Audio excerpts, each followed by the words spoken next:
Doris is Coming by Z.Z. Packard. She walked from Stutz and up along 4th Street. When she got to Claremont, the street where she lived, she kept going past Walnut and Chestnut and all the other streets named after trees. She hit the little business district, which was still lit for New Year's, the big incandescent bulbs on wires like buds growing from vines, entwining the trees and lighting the shop facades. When she walked farther, she felt, for the first time, some purpose other than solitude motivating her. She rushed, and did not know why, until she found it, clothes 5 and dime. As soon as she saw it, she knew what she was doing. It was warm inside, and she made her way to the soda fountain, even warmer from the grill's heat. A white man stood at an ice cream machine and whirred a shake. 2 white men sat at the counter and talked in low, serious tones, occasionally sucking up clots of shake through the straw. There was one waitress, hip propped against the side of the counter, whipping the countertop with a rag that had seen cleaner days. Without looking up, she said, "Sorry, we don't serve colored people." "Good," Doris said. "I don't eat them." She remembered Helen telling her that this was a line someone used during a sit-in, and Doris was glad to have a chance to use it. The waitress frowned, confused, but when she finally got it, she laughed.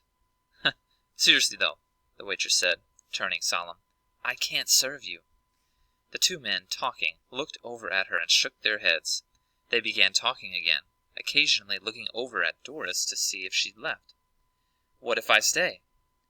The waitress looked at the man making the shake, eyes pleading for help.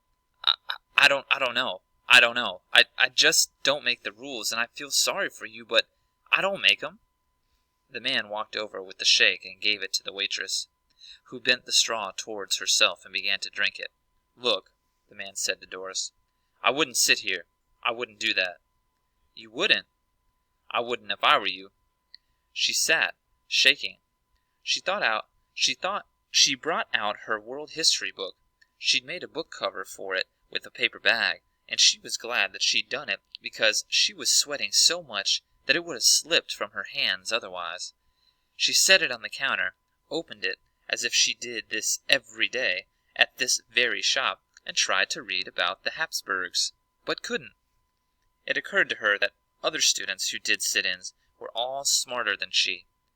They'd band together and had surely told others about their whereabouts, whereas she had foolishly clung to Clovis all by herself. She stared at her book and didn't dare to look up, but from the corner of her eye she noticed when the 2 men who'd been talking got up and left.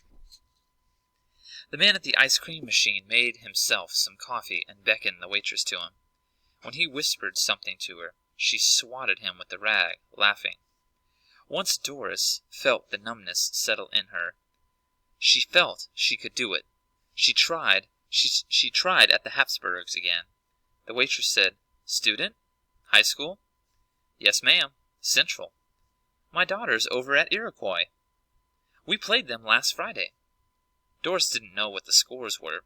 She didn't care, but had heard about the game over the intercom. "Well," the waitress started, wiping the counter again, going over the same spots. When Doris closed her book, about to leave, she said, "I just want you to know I'm leaving now. Not because you're making me, or because I feel intimidated or anything. I just have to go home now." The waitress looked at her. "Next time I'll want some food, all right?" "We can't do that. But here's half my shake. You can have it. I'm done." The shake she handed over had a lipstick ring round the straw, and a little spittle. Doris knew she wouldn't drink it, but she took it anyway. "Thanks, ma'am." "Thanks, ma'am." Outside Clovis 5 and dime, the world was cold around her, moving towards dark, but not dark yet, as if the darkness were being adjusted with the volume dial. Whoever was adjusting the dial was doing it slowly, consistently, with infinite patience. She walked back home and knew that it would be too late for dinner. The boys would be screaming, and her father wanting his daily beer, and her mother worried sick. She knew that she should hurry, but she couldn't. She had to stop and look. The sky had just turned her favorite shade of barely lit blue, the kind that came to windows when you couldn't get back to sleep, but couldn't quite pry herself awake.